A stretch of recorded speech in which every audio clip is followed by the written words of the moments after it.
오늘 거룩한 주일 여러분 참 잘 오셨습니다. 오늘 본문 말씀 중심으로 마태복음 이제 12번째 시험 시리즈. 오늘 첫 번째로 세 번의 시험을 견뎌내야 한다. 세 번의 시험을 견뎌내야 한다라는 제목으로 하나님 말씀 증거하겠습니다. 엊그제 이른 아침 6시 30분경 영하 10도의 추운 한파 속에 서울의 한 스포츠 용품 매장 앞에는 두꺼운 패딩과 목도리 그리고 마스크로 무장을 한 사람들의 긴 행렬이 있었습니다. 알고 보니까 그날 아침이 농구 황제 마이클 조던의 한정판 골프화가 매장에 풀리는 날이었습니다.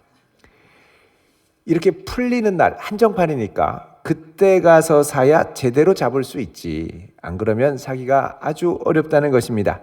이런 진풍경은 서울만이 아니었습니다. 전국의 주요 매장 앞에는 이렇게 텐트를 치며 풍찬노숙을 하는 이들로 장사진을 이루었습니다.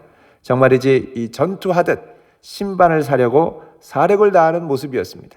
밤에 텐트 치고 주무시더라고요. 거기서 보니까. 자, 이런 모습은 오늘날의 우리 시대를 관통하는 새로운 시대 정신을 보여주는 좋은 사례가 됩니다. 다른 사람들을 다 하는데 나만 이렇게 가만히 있다가 기회를 놓치면 어떻게 하나 하는 일종의 두려움의 동기부여가 되어서 움직이는 것이죠. 이런 것을 FOMO라고 합니다. 영어로 FOMO. 뭐의 줄임말이냐면 Fear of Missing Out. Fear of Missing Out. 그러니까 나만 쏙 빠지는 것, 나만 뒤처지는 것에 대한 두려움입니다. 이게 최근에 코로나로 인해서 사회적인 거리두기가 계속되고 또 그런데다가 경제의 불황이 침체가 덮치고 그러면서 전 세계적으로 거대한 경제를 살리기 위한 유동성이 공급이 되면서 부동산 가격이 급등하고 또 주식이나 암호화폐의 열풍이 불면서 너도 나도 이번 기회에 놓치면 안 된다라고 하는 이 불안 심리가 폭증을 하고 있습니다. 자, 이런 가운데 늦게라도 뛰어들고 영혼까지 끌어모으는 영끌이라고 하죠. 자, 이런 현상들이 나타나는 오늘날의 사회 가운데 이런 사람들을 뭐라 그러냐? FOMO sapiens라고 이야기를 합니다. FOMO sapiens. 최근 들어 전 세계적으로 유행한 이 넷플릭스 드라마 시리즈인 오징어 게임도 그렇습니다. 워낙 그 내용 자체가 독특한 설정이라서 흥미롭기도 한 부분이 있지만 사실 이게 이제 어느 정도 사람들 사이에 알려지고 난 다음에는 이제 서로 간의 사람들이 이제 자기의 개인 SNS에 인증샷을 올리고 서로 물어보는 거죠. 너 오징어 게임 봤니? 아직 안 봤는데 그게 뭐야? 어머나 아직까지 못 본 사람이 여기 있네. 자, 이런 식으로 얘기를 하면 시대에 뒤처진다. 이러다 나만 뒤처진다. 그러니까 어떻게든 봐야지 하는 생각으로 그래서 보는 경우가 점점 늘어나는 것입니다.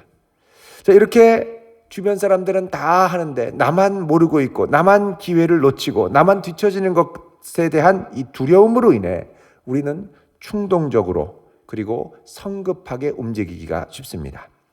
자, 이런 시대 정신을 따라가다 보면 우리가 놓치는 매우 중요한 점이 하나 있습니다. 그건 바로 내가 진짜 정말 원하는 것이 무엇인지 또 내 인생에 정말 소중하게 여기는 가치 있는 것이 무엇인지를 제대로 파악하지 못한 채로 불안감에 휩싸여서 쫓아가기에 급급하다는 것입니다.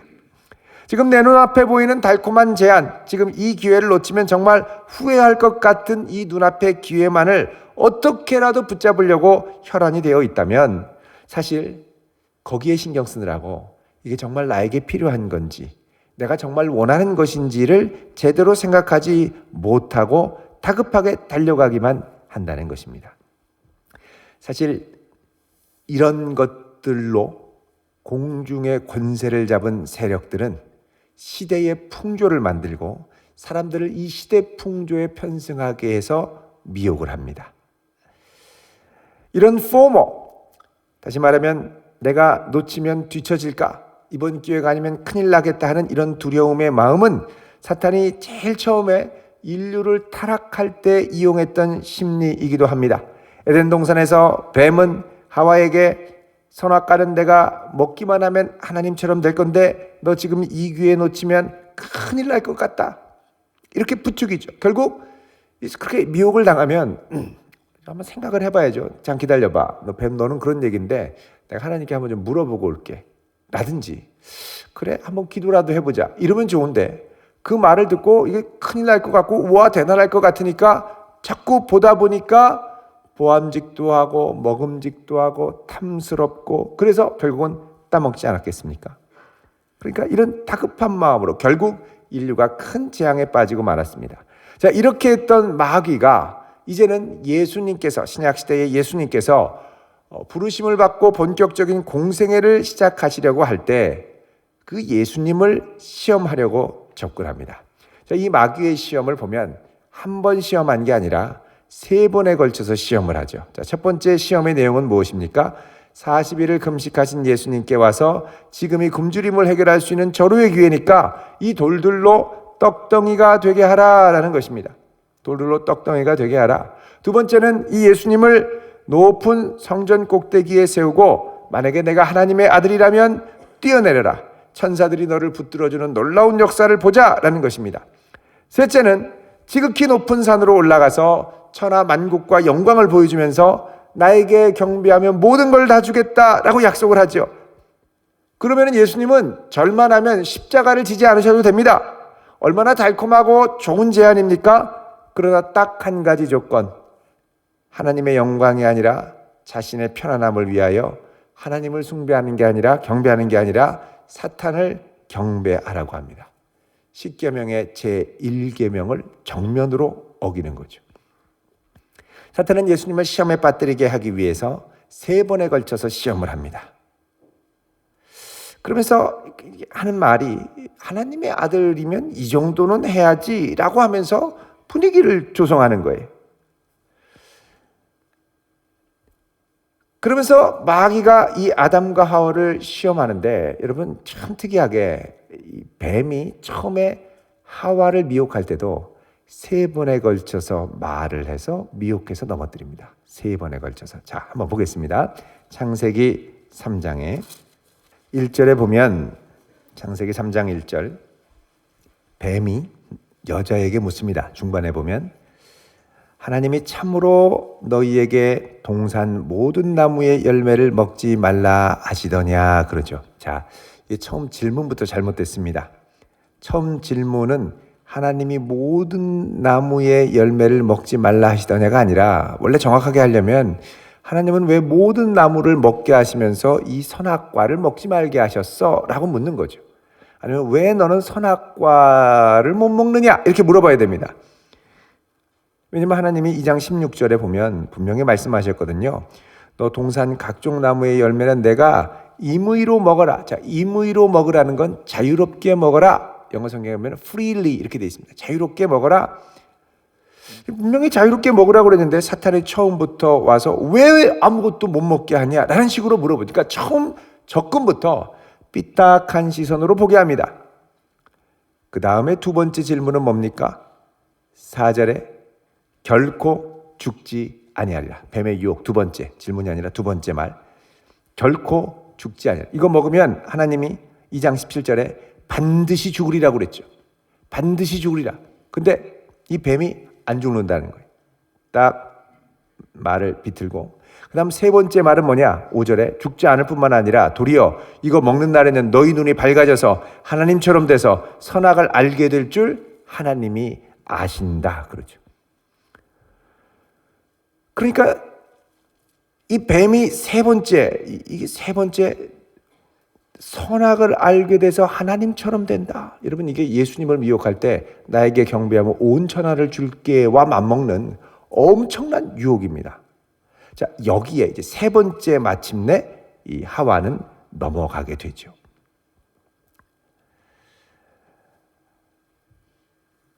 여러분 그래서 우리는 인생의 큰 위기 앞에 3번의 유혹을 조심하셔야 됩니다.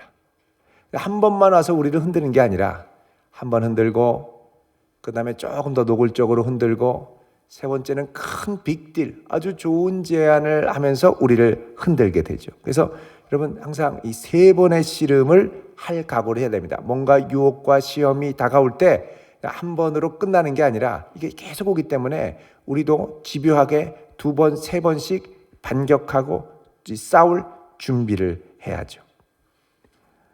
여러분, 예수님께서 공생의 말에 십자가 지기 전에 몇 번 기도하셨습니까? 3번 기도하셨습니다. 겟세마네 동산에 가셔서 땀방울이 핏방울이 되도록 3번 그만큼 끝까지 하나님의 뜻에 순종하며 주님의 뜻을 지키는 게 쉽지가 않은 것이죠. 3번. 근데 예수님이 3번 간절히 기도하시면서 동시에 제자들에게 와서도 깨어 기도해라.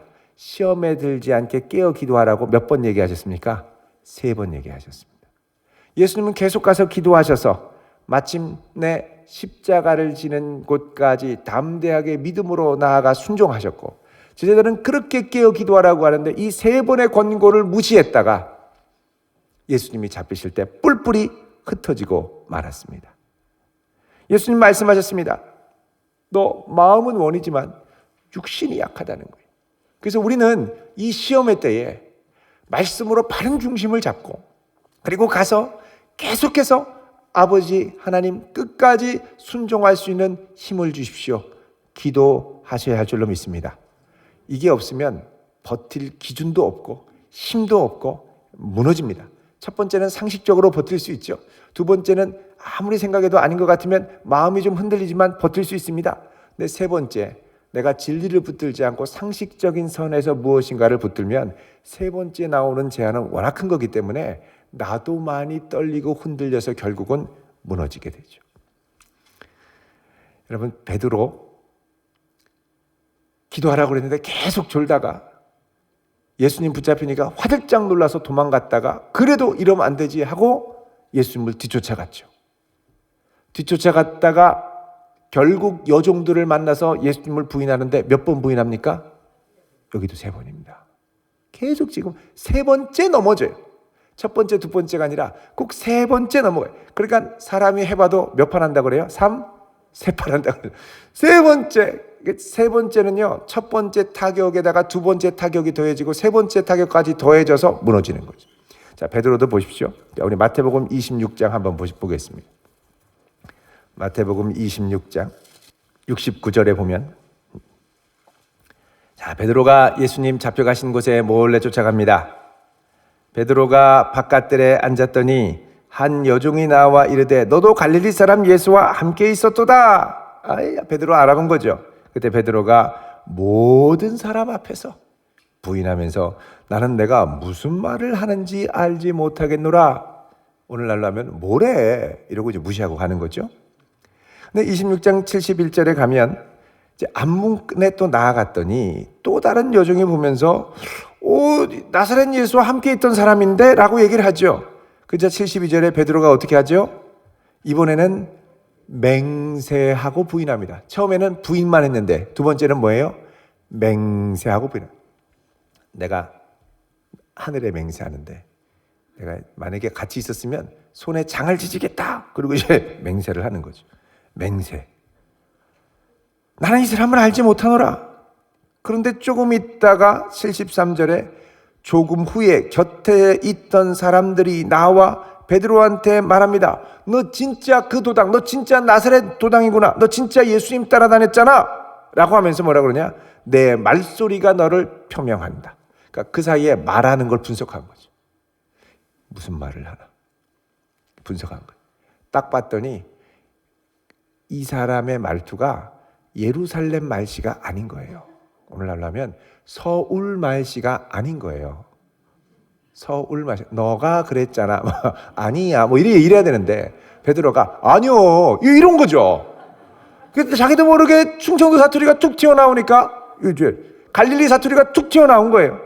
맞는데 아니 안깨 이런 거죠. 그러니까 너 틀림없다. 갈릴리 출신이잖아. 자, 이때 베드로의 반응이 어떻습니까? 예? 74절에 보면 그가 저주하고, 와, 이제 예수님 저주까지 하네요. 그리고 아까 했던 맹세, 그리고 부인. 여러분, 사람이 자기 힘으로 버티다 보면 점점 자기도 모르게 악하게 됩니다. 악해져요. 그래서 버틴다고 하지만 나도 모르게 악하게 버텨서 그게 이제 내 힘으로 버티다가 무너지면 나중에 이게 내가 무너지고 나면 내가 얼마나 한심스럽고 못마땅하고 저주스러운지 모릅니다. 왜 내가 그렇게까지 했을까? 내가 왜 예수님을 욕하고 부인하고 저주까지 했을까? 이 한심함이 몰려드는데 감당이 안 되는 거죠. 그러니까 말씀과 기도로 준비하지 않고 속절없이 무너질 때 그 시험 앞에 나는 무너지고 나도 내가 나를 감당할 자신이 없습니다. 그러니까 예수님이 나중에 그 베드로를 찾아가신 거 아니겠습니까? 요한의 아들 시몬아, 내가 나를 사랑하느냐? 이러고 나서야 겨우 회복이 됐죠. 자, 저주하고 맹세하니까 그렇게 말하자마자 74절에 곧 닭이 울더라 꼬끼요 이렇게 된 거죠. 75절에 예수의 말씀에 닭 울기 전에 내가 3번 나를 부인하리라. 그래서 나가서 이 생각이, 예수님 말씀 안 한 게 아니라 하신 거예요. 근데 설마 이게 이렇게 될 줄 몰랐죠. 그러니까 기도하지 않고 깨어있지 않으면 이게 이렇게 될 줄 모르는 겁니다. 기도하고 깨어있어야 이게 이렇구나 하고 준비하는데 완전히 무감각했던 거죠. 닭 우니까 겨우 정신을 차린 거예요. 닭이 우니까. 여러분, 그 이후에 베드로가 닭 집 마당에서 키웠겠습니까? 닭장 근처에도 안 가고 치킨 안 먹었을 겁니다. 프랜차이즈 중에 베드로 치킨 뭐 이런 거 나오면 아마 당장 내리라고 했을 거예요. 베드로는 물고기지 무슨 베드로 치킨이냐. 여러분, 그 베드로가 이게 부인했던 그 교회 지금도 가면 그 꼭대기에 닭이 있습니다. 베드로 하면 다 그 생각이 나는 거죠.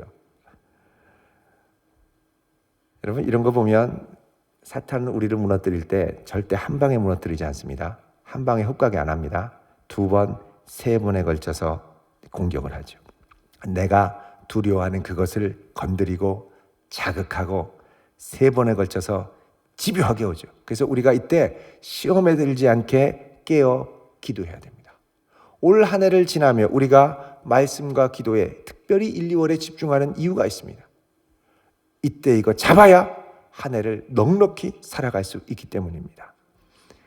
자, 그러면 오늘 본문에 예수님이 구체적으로 어떻게 이것에 대해서 대응하고 준비하시는지를 한번 보도록 하겠습니다. 자, 1절 말씀, 오늘 마태복음 4장 1절 말씀 같이 읽겠습니다. 시작. 그때에 예수께서 성령에 이끌리어 마귀에게 시험을 받으러 광야로 가사. 아멘. 자, 여기 마귀가 이제 나오는데, 이제 성령의 마귀를 빼면 어떻게 되냐면 예수님께서 성령에 이끌려서 시험을 받으러 광야에 가신 거죠. 자, 이끄신 분은 성령이고 성령 하나님이 이끄시는 그곳에 마귀가 덤벼든 겁니다. 왜 그러냐면 여러분, 이스라엘 백성들이 출애굽하고 홍해를 건너서 광야로 들어가서 시험을 받죠. 이제 같은 유형입니다. 그러니까 이스라엘 대표로 예수님이 세례를 받고 이제 이스라엘의 대표로 죄인처럼 여겨지고 홍해를 지나서 새로운 출애굽의 역사를 향해 가는 것과 아주 이제 유사한데, 자, 출애굽의 이스라엘 백성들이 홍해 건너자마자 어디를 도착하느냐? 광야에 도착하죠. 마찬가지로 예수님도 세례를 받고 이스라엘의 백성의 대표로 이스라엘이 되어 처음 직면한 곳이 어디냐? 광야입니다. 이스라엘 백성들은 40년 돌았죠. 굶주리고 줄이고 그런 가운데 은혜로 버텼습니다. 예수님은 광야에서 40일을 금식하시죠. 자, 이 부분을 신명기 8장 2절에 이렇게 말씀을 합니다. 우리 구약성경 신명기를 보겠습니다. 8장 2절 같이 읽어보겠습니다. 273쪽입니다. 시작. 내 하나님 여호와께서 이 40년 동안에 내게 광야길을 걷게 하신 것을 기억하라. 이는 너를 낮추시며 너를 시험하사 내 마음이 어떠한지 그 명령을 지키는지 지키지 않는지 알려 하심이라. 아멘. 자, 하나님이 이스라엘 백성들을 40년 동안 광야길을 걷게 하셨다고 그랬죠. 출애굽 후에 이들을 인도하신 분 하나님, 광야길을 걷게 하신 분 하나님. 이유가 뭐냐? 너를 낮추고 그 다음에 너를 시험해서 너의 마음의 속에 깊은 것이 드러나게 하는데, 그거 뭐냐? 내가 그 명령, 하나님의 말씀을 순종하느냐 순종하지 않느냐를 알게 하려는 것이라는 겁니다. 그러니까 이들이 출애굽한 이유는 하나님의 말씀에 순종하는 백성으로 가나안 땅에 들어갈 것인가, 불순종하는 백성으로 들어갈 것인가를 알게 하기 위해서라는 것이죠. 여러분, 출애굽해서 이스라엘 백성으로 하나님께 순종하는 백성으로 들어가는 것이 중요한 이유가 있습니다. 그래야 여호와의 거룩한 백성으로 그곳에서 빛을 발하며 온 열방에 구원의 빛을 비출 수 있기 때문입니다. 그래서 그걸 위해서 하나님께서 이스라엘 백성들에게 하나님의 뜻이 담긴 십계명과 율법을 허락해 주셨죠. 자, 이스라엘 백성들에게 하나님은 어떤 존재입니까? 하나님은 출애굽기 4장 22절에 보면 모세에게 너 바로한테 가서 이렇게 선언해라 라면서 말씀하시는데, 바로야, 이 이스라엘은 내 아들 내 장자다. 누구라고요? 내 아들 내 장자다. 그러니 너는 빨리 이들을 내보내라. 이렇게 말하라고 말씀하십니다. 그러니까 이스라엘 백성들은 하나님께 누구였느냐? 하나님의 아들이었다는 거죠. 하나님의 아들, 하나님의 아들로 광야에 가서 시험을 받은 겁니다. 왜 시험을 받았느냐? 하나님의 아들이면 아버지의 뜻과 말씀에 순종해야 되는 게 당연한데, 과연 내가 그 광야에서 이 생존의 여건이 결여된 곳에서조차도 하나님의 말씀에 순종하며 하나님을 따라갈 수 있는 아들이냐라는 걸 보기 원하셨다는 겁니다. 그러나 이스라엘은 광야에서 실패했습니다. 원망하고 불평하고 짜증내고 돌아가자고 불평하고. 그래서 여러분, 광야는 생존의 여건이 결여된 동시에 이스라엘 백성들이 실패한 장소이기도 합니다.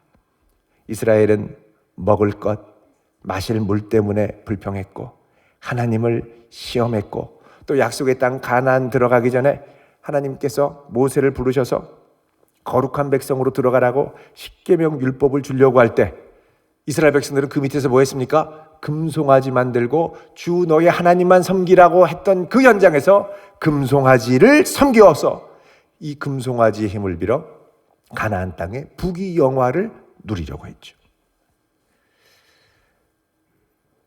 자, 그래서 여러분, 예수님께서 이 마귀의 시험을 물리치는 장면을 보면 예수님이 다 세 번의 시험에 다 말씀으로 물리치셨는데, 이 세 번의 시험을 다 뭘로 물리치셨냐 하면 신명기 말씀으로 물리쳤습니다. 이게 중요하죠. 신명기 말씀. 왜 신명기 말씀으로 물리쳤냐? 이 신명기 말씀은 이스라엘 백성들이 광야에 있다가 약속의 땅 들어가기 전에 이 말씀을 붙들고 승리하라고 주신 말씀이기 때문에 그렇습니다. 광야에서 주신 말씀이 신명기 말씀입니다. 자, 그러면 한번 보겠습니다. 오늘 본문 4장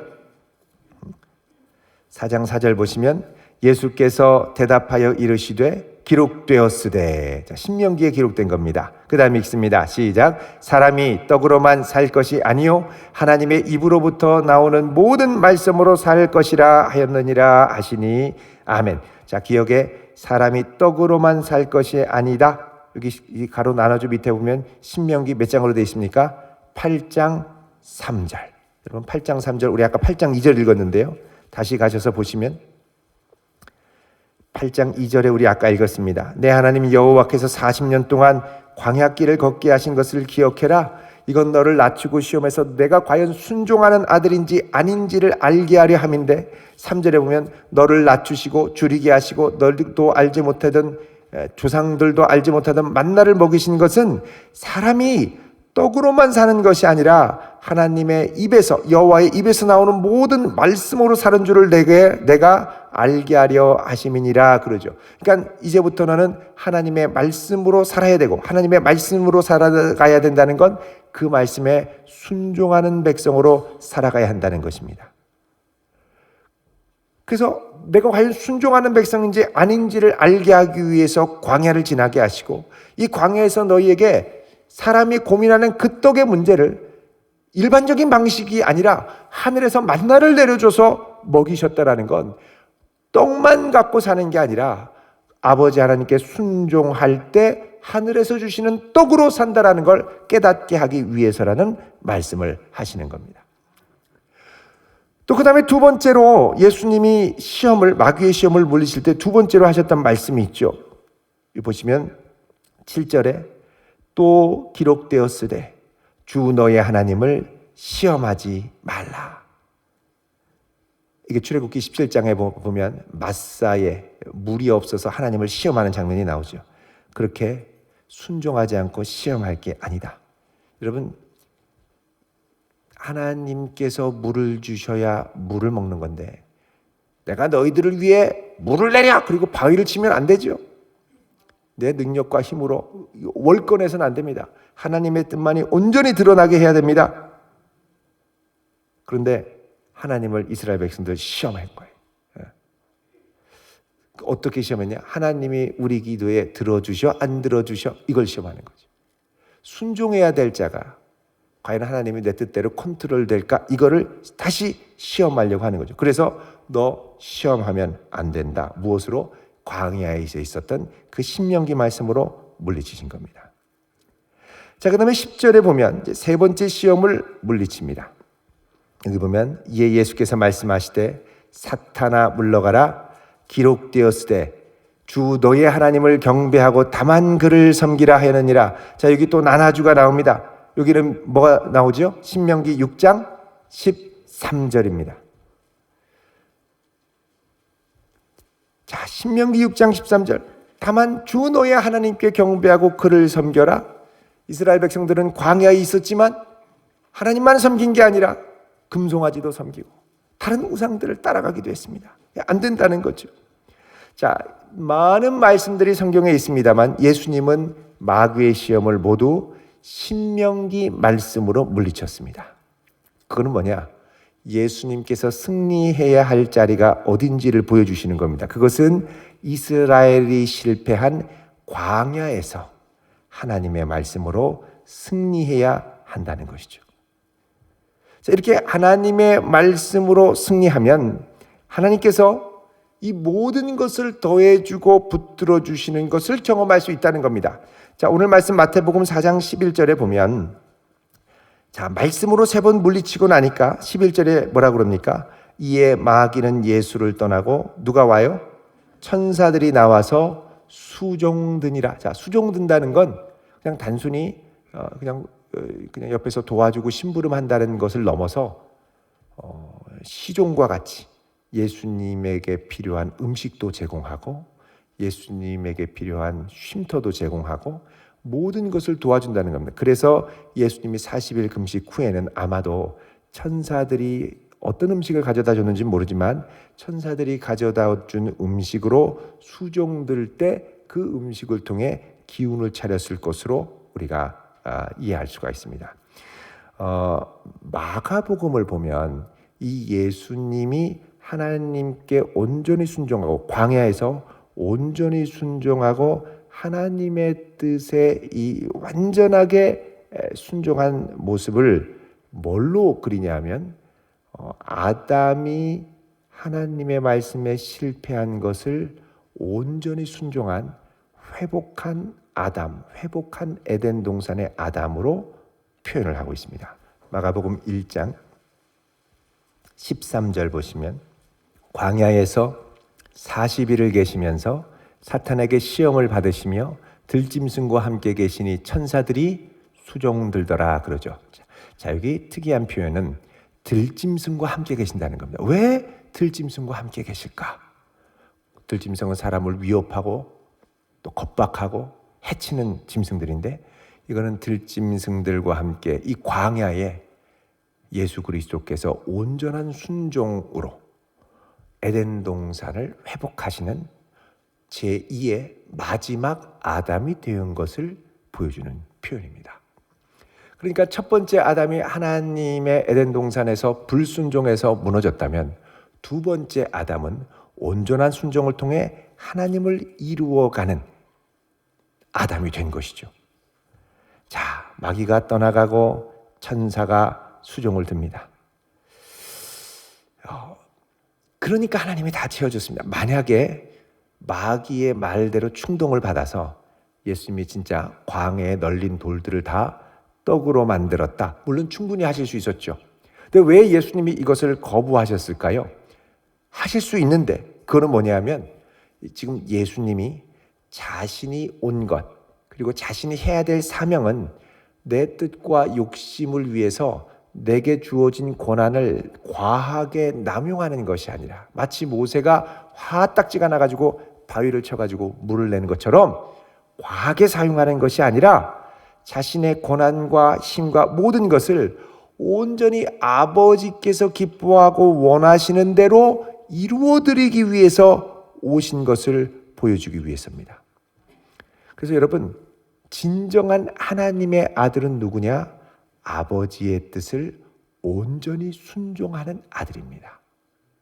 마귀가 예수님 시험할 때 꼭 단서처럼 달았던 게 있습니다. 그게 뭐냐? 내가 만일 하나님의 아들이거든. 요걸 달았어요. 보십시오. 3절에 보시면 4장 3절. 시험하는 자가 예수께 나와서 이르되 내가 만일 하나님의 아들이거든. 돌로 떡덩이를 만들라는 겁니다. 6절도 보면 내가 만일 하나님의 아들이거든 뭐 하라고요? 뛰어내리라. 자, 지금 마귀가 계속해서 이제 달콤하게 제시하는 건 뭐냐? 하나님의 아들이면 능력이 그거밖에 안 되면 안 된다는 거예요. 더 센 능력, 더 큰 능력으로 하나님 아들답게 멋지게 슈퍼히어로처럼 닥터 스트레인지, 마법사처럼 놀라운 일들을 행해보라는 거죠. 자, 그런데 예수님께서 거절하시고 예수님이 붙들려고 했던 하나님의 아들됨은 무엇입니까? 진리인 하나님의 말씀대로 끝까지 순종하는 것이 하나님의 아들이라고 여기셨던 겁니다. 그래서 진정한 아들은 누구냐? 온전히 순종하는 아들. 이스라엘 백성들도 온전히 순종하는 이스라엘이 되어야 됐는데 그거를 실패하니까 이제 예수님이 요단강에서 세례를 받고 온 이스라엘의 대표가 되어 이스라엘이 실패한 그 지점에 다시 온전한 순종을 세워가며 온전한 중보자로 그렇게 순종하니 이제 이스라엘과 하나님을 연결해 줄 수 있는 온전한 중보자가 되기에 합당하신 분이 되신 것입니다. 그래서 예수님은 자신을 온전히 순종하는 아들로 십자가에 죽기까지 내어주신 것입니다. 자, 예수님께서 세례 요한에게 세례 받기 전에 뭐라고 말씀하셨습니까? 14절에 보면 이제 허락하라. 3장 14절. 우리가 이와 같이 하여 모든 의, 곧 하나님의 모든 뜻을 이루는 것이 합당하니라 그랬죠. 자, 세례를 받고 죄인과 같이 돼서 인류를 대표하는 것이 하나님의 뜻이니 순종하자는 겁니다. 자, 순종하는 아들로서 하나님의 모든 뜻을 이루는 것이 예수님의 사역의 목표였습니다. 예수님의 능력이 드러나서 예수님을 과시하고 사람들이 경탄하고 그게 아니었다는 것이죠. 그리고 온전히 순종하는 이스라엘이 돼서 이제 십자가에까지 나아가 죽기까지 순종하여 이 아들의 순종으로 하나님의 모든 의가 성취되는 것이죠. 그러니까는 하나님의 구원사는 예수 그리스도 그의 아들의 순종으로 말미암아 성취되는 것입니다. 자, 우리가 예수 그리스도를 믿고 구원받은 후에 우리는 영원한 본향에 들어가기까지 각각 저마다의 이런저런 광야로 끌림을 받습니다. 광야로 가면 인생의 광야에 이 광야가 참 견디기 쉽지 않죠. 먹을 것도 녹록지 않고 마실 것도 별로 없고 태양빛은 뜨겁고 전갈과 독사는 사방에 숨어서 호시탐탐 노리고 그리고 우리가 광야로 내던진 걸 알면 마귀가 언제 알았는지 그냥 재빨리 우리를 시험하러 다가옵니다. 그때 시험의 핵심이 무엇입니까? 너 하나님 믿는다며? 그럼 이렇게 힘들고 찌질하게 살 게 아니지? 내 힘과 능력과 너의 인맥과 너의 모든 걸 동원해서 너를 좀 입증해봐. 너를 좀 과시해봐. 너 그래도 있는 사람이라고 또 괜찮은 사람이라고 자꾸 어필해봐. 이거죠. 말씀에 순종하는 자가 아니라 내 힘과 능력과 역량으로 너를 입증하라. 이겁니다. 예수님이 겟세마네 동산에서 밤새도록 땀방울이 핏방울이 되도록 치열하게 기도하시는 것은 무엇입니까? 아버지, 끝까지 아버지의 뜻대로 되기를 원하나이다. 인간적인 혈기로 예수님을 입증하는 게 아니라 끝까지 아버지의 뜻 앞에 죽기까지 자신을 쳐 순종하는 아들이 되게 해달라는 기도입니다. 여러분, 아담의 불순종으로 인류의 죄악이 왔고 사울의 불순종으로 이스라엘이 멸망하게 생겨서 하나님이 또 다른 메시아의 원래 모델인 다윗을 주셨죠. 사울을 버리고 다윗을 주신 이유가 무엇입니까? 그 핵심 이유에는 순종의 문제가 있습니다. 그래서 사울 왕이 사무엘이 오기 전에 다급하게 먼저 제사를 드리자 뭐라 그럽니까? 순종이 제사보다 낫다고 하죠. 다윗은 순종하는 모델로서의 왕으로 등장을 한 겁니다. 그리고 이 다윗의 후손으로 오실 메시아도 하나님께 온전히 순종하는 왕으로 이 땅에 하나님의 아들로 오신 것이죠. 여러분, 우리가 하나님의 자녀라면 순종하는 것, 그분의 옳은 뜻 앞에 온전히 순종하는 것에 힘써야 할 줄로 믿습니다. 이 광야 같은 세상에서 마귀가 계속 속삭입니다. 너 하나님의 자녀라며, 하나님의 아들이라며, 하나님의 딸이라며, 떡 문제부터 해결해야지. 그래야 하나님 제대로 믿는 거지. 너 하나님의 자녀라며, 그럼 다른 사람처럼 좀 부귀영화를 소유해야지. 여러분, 이 광야 같은 세상에서 마귀는 우리의 곤고함과 이 약한 점을 알아서 집요하게 공격합니다. 마귀가 예수님 공격할 때가 언제였느냐? 40일 금식 마칠 때 와요. 힘 쫙 빠질 때, 연약할 때 와서 3번이나 속삭이면 당해낼 사람이 별로 없습니다. 자, 우리가 이 광야 같은 세상을 살아갈 때 마귀의 공격, 적어도 몇 번 온다고요? 3번. 여러분, 이 3번의 시험을 말씀과 기도로 잘 견뎌내고 3번을 버텨내면 그 다음에 우리가 더 앞으로 주님의 은혜 안으로 힘있게 나아가게 될 줄로 믿습니다. 오직 주의 말씀에 순종하는 복된 성도 되시기를 주의 이름으로 축원드립니다. 기도하겠습니다. 거룩하신 아버지 하나님, 우리를 붙들어 주사 끝까지 주의 뜻에 순종하는 자녀 삼아 주옵시고, 광야 같은 세상 가운데 집요하게 우리를 공격하는 악한 사단의 미혹과 유혹 가운데 끝까지 주를 바라보며 순종하는 자들이 되게 하옵소서. 예수님 이름으로 기도하옵나이다. 아멘.